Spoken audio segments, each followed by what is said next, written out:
Picture this. Your child is in the hospital, declared brain dead. The doctor says, according to their driver's license, they're an organ donor. But you've never talked about this as a family. In your grief and shock, what would you say? Well, recently we watched this exact scenario play out on an HBO Max series called The Pitt. And it made us realize how a complex conversation with your kiddos could help in moments like this. Today, we're talking about a hard conversation you might never want to have, but absolutely should. Welcome to Thoughtful Planning. I'm Honey. And I'm Santiago. We help families plan for their biggest life moments without feeling overwhelmed. Quick note, we're not doctors, we're not lawyers. This episode is for educational purposes only, and we strongly recommend that you talk to your healthcare professionals or even your estate planning professional about your specific situation. Here's today's essential question. What are your wishes for organ donation, and have you shared your wishes with your family? So, like I said, we finished this HBO Max series called The Pitt. It is, how can I say this well? It's very graphic, and it can be extremely traumatic to watch. So I definitely say adults only, maybe PG-13 plus. Yeah. And you probably don't want to be eating dinner when you start watching it because it is, again, a little graphic. But it's incredibly realistic in showing what happens in emergency rooms. Season 1 represents one shift in the ER. The doctors and the families are faced with many impossible decisions. So there's this one storyline that starts in episode 2. It continues through episode 8 about a young college student who was 19 years old, according to the show, and he was living at home. His mom found him in his bed unresponsive. And it turns out he overdosed on Xanax laced with fentanyl. The parents had the doctors run every possible test, hoping there was some chance he could recover. But in the end, tests showed that he was brain dead. Then the doctors and the transplant coordinator met with the family and mentioned that according to their son's driver's license, he was a registered organ donor. When they asked the family about proceeding with organ donation, the mom immediately said no, and she was very upset. And one can understand why. You're already dealing with the worst possible scenario, the worst possible news about your child. And now you're asked to make this huge decision when you're grieving and probably in shock. Right. The doctors and staff left the family alone for a while to process everything. But eventually the parents agreed to the organ donation process. And then there's this really cool scene when they're leaving the hospital with their son. The entire hallway is lined with the staff and his son's friends from college, all there to honor him and the decision he had made. And we learned that this is called an honor walk or a donor walk. Right. But imagine if that family had talked about this beforehand. If the son had been able to say, if something like this ever happens, this is what I want. Maybe the end would have been a little bit easier for them. But it wouldn't have had all that drama like the show had, you know. True. So that's actually what we want to talk about today. One of the many conversations that you probably have to have with your loved ones. Because what we learned is if someone is registered as an organ donor, the family is informed of that decision. But if they're not registered, then the family does get asked to make that choice. But even if someone is registered, studies show that families often don't know what their donors have signed up for.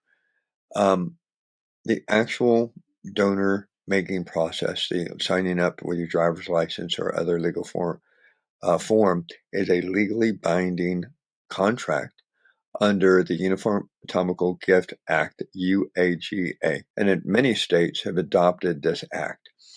But with that, family members don't have the legal authority to revoke a donor's wish. It's called first-person authorization. An organ donor may indicate their donation, like I said, on a driver's license, a donor card, or any other legally binding document. Even if the family objects, they can move forward with this organ donation. Now, in April of this year, 2025, Arkansas, their legislature actually passed an amendment to the revised Arkansas Atomic Gift Act, adding a provision in which the next of kin can prevent their loved ones' organs from actually being harvested for donation, even if they registered as a donor. And sometimes organ procedure organizations will defer to family wishes because it's an emotional time. So, having that conversation beforehand is what prevents families from being blindsided and having to guess what their loved one would want. So we're thinking one way to approach this might be able to watch a show like The Pitt as a family. Uh, Obviously, adults only because of its content, and use it as a starting point for your kiddos. We've had that conversation with each other and with our kids, and then we played that through with my father when it was time for him to pass. After each episode, you could pause and ask, what would you want in this situation? And then let everyone take a turn speaking. There's no judgment, you're just listening. Yeah, being honest and clear with your intentions is always the right thing to do. Some people choose not to be organ donors for various personal reasons, and that's completely okay. The point is not to convince anyone either way, just honor their wishes. Exactly. The point is that everyone gets to express their wishes clearly to their family so that everyone knows how to proceed if they're ever in that position. Now, once you've had these conversations, highly recommend you document them. You can register as an organ donor, Department of Motor Vehicles, the DMV, when you get your driver's license. Or if you prefer not to have it on your license for privacy reasons, you can include it in your advance directives. But the goal here is just to make sure everybody knows what you want so that you don't have to guess, you don't have to wonder in this incredibly, I can only imagine, incredibly difficult moment. Right. We've actually talked about organ donation before with some amazing guests if you want to learn more. So in episode 9, we interviewed Rachel Quigley, who works for the Texas Organ Sharing Alliance, and she walked us through the whole process for the state of Texas. And in episode 10, we featured Kim Perkins, who received a pancreas from a young man and meets with his mother every year to celebrate life. In episode 41, we spoke with two incredible people, Dr. Brittany Claiborne and her son Micah. They both are heart transplant recipients who started transplant teens to help other teens navigate the experience of organ donation. We'll link all those episodes in the show notes if you want to learn more about organ donation specifically. So here's a call to action. What we're asking you to do is have that conversation. Pick a way to start it with your family. And the pit is a great way to do it. And if your child is getting their driver's license for the first time, explain everything that they have to do or the choices they have to make and how important they are.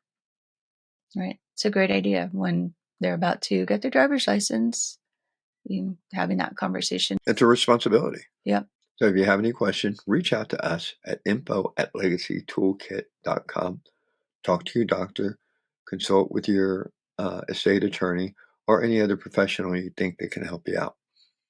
Yes. But please have the conversation. Your family will thank you for it. So let's circle back to our central question. What are your wishes for organ donation? And have you shared those wishes with your family? This is a hard topic, but very important.